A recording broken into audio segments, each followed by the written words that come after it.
Hey, good afternoon, everybody. It is Thursday afternoon. We're about to roll into the weekend. Guess what? We took some profits this morning. I'll tell you why. This is a kind of continuation of this lesson I've been teaching you guys about keeping your trading simple and managing risk and understanding technicals. And that's really what you need to know in order to be a successful trader, options, whether it's options, stocks, Bitcoin, or whatever. Always keep a little bit longer of a time frame. Don't get into that day trading, scalping thing because it doesn't work.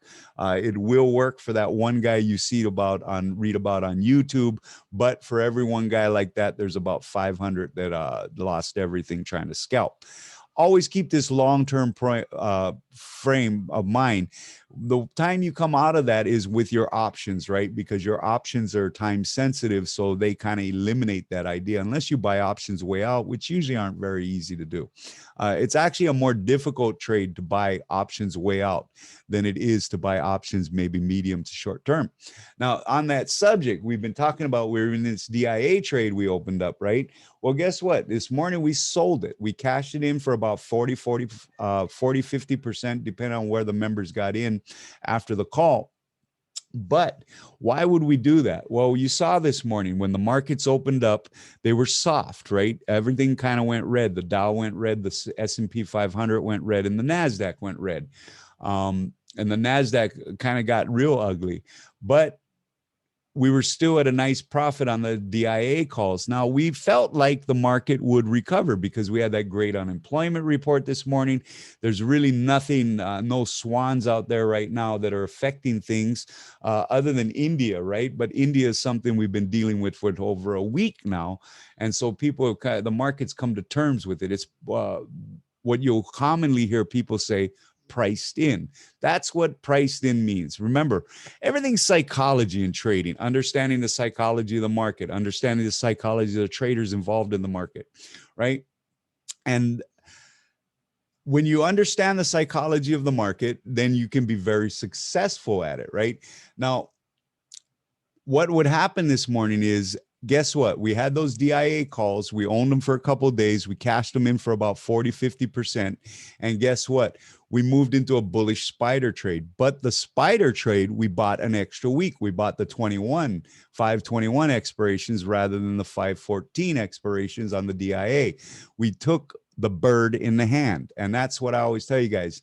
Don't be afraid of taking profits, especially in a volatile market like this. And the reason why is, had the market continued selling down, which it didn't, right? The market's reversed. But had the market continued selling down, those DIA calls would lose that profit. And there's a chance that in those 4 or 5 days, it ain't coming back, right? Every day that ticks, it's got to get a little bit higher for that premium to get you a profit, right? You're fighting the time decay. And so we rolled it out into the spider. Spiders are up about 25-30% already, that trade. And guess what? Now, instead of just having 5 days, we've got 10 trading days, 11 trading days if you count tomorrow. So you see how we manage the risk there. Bird in the hand, just take the bird in the hand. You can always reset the trade like we did, right? If you still think it's bullish. Now, a lot of people trade in the rearview mirror. This is another thing I always teach members. Don't trade in the rearview mirror. Don't ever say, oh, I could have got $1.50 when I only took $1.25. A profit is a profit, my friends, and nobody ever went broke taking profits, okay? But it's the best way to manage the risk. You see how we used it to manage risk. Now we're sitting here Thursday, market can go up 500 points, you know what I mean? And none of our members are worried about it. The market can go down 500 points and we're not worried because that money's in our pocket. And we've got plenty of time on this spider trade. Okay, so that's kind of your lesson there, right there, guys, and on controlling risk. Now, had it been a stock, right? I like this background, so I used it for the update today. This is from the Coinbase stock of the week yesterday. Coinbase, right? How about this? So Coinbase, we talked stock of the week yesterday, opens up down $17 today. If you like the stock and you're going to hold it for a while, why would you be afraid to buy it at that level? Well, an inexperienced or a petulant trader might say, well, wow, it's looking real ugly right now. I probably don't want to put my money there. Then it goes up $15, and guess what they say? Oh, I should have bought it $17 ago. look, a good stock, it's always a good time to buy a good stock, and we like Coinbase. So, and that's why I kept this up. I wanted to also mention that too, that when you're building your portfolio, it's a different dynamic than it is with your options. And what I mean by that is you don't have a time frame. You're not locked in to the success of this asset coming to fruition within a time frame. You can hold Coinbase for years, and that's what we plan to do. We think Coinbase is a good thing. So go take a look at the stock of the weeks. They're all doing really good right now. And then we also have that energy play set up right now, and that's still doing real good too. Even with that sell down this morning, the energy plays are still looking like a champ. Energy, we like energy going forward. And for you guys that are looking for a little advice, if you want to know what we're playing, I've been talking about it. We're playing Suncor, which is SU. We like ET going forward. That's a stock of the week. Suncor was a stock of the week. You could have bought it cheap. You could have bought ET cheap weeks ago, but it's not too late. And we like the XLE. We like the ETF for the energy sector. So other than that, guys, you know, oil was in a little soft spot. Let's go take a look at the market together before I let you guys go. Let's pop on over to CNBC here and see what's cracking with CNBC. And you can see, look, guys, you look at this, right? You look at, wow, the Dow's up 194 points now. What if it was down 194 points? We don't trade in the rear view mirror. Go look at this one. Because guess what? Now we've got 3 weeks on this, and what? We're already up 30%. Geez, Louise. So we put this money in our pocket. We don't look back.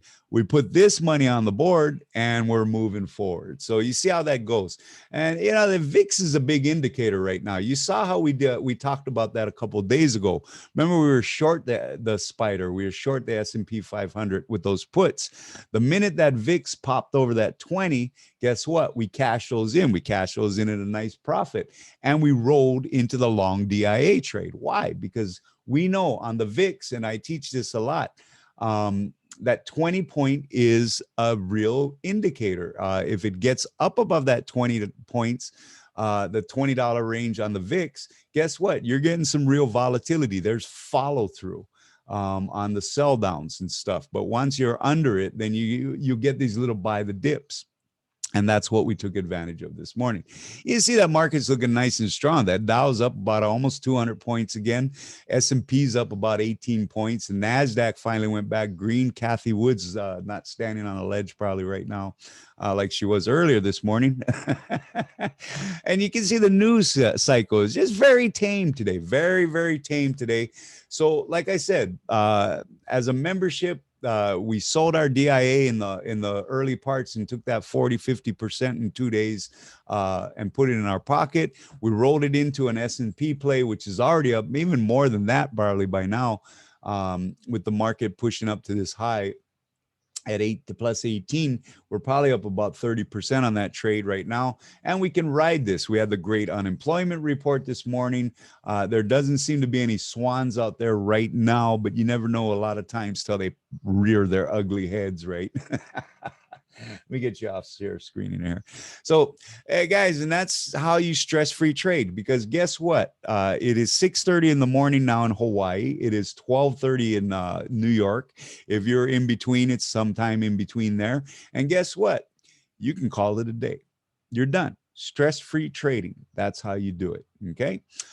So look, let's close on that. Okay, guys. As I always say, if you get a chance to go take a look at the stock of the weeks. Like I said, Coinbase is actually in a position right now where you can get a little cheaper than we made the call yesterday.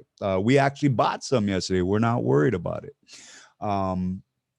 And check some of the other stock of the weeks. They've all been doing fantastic.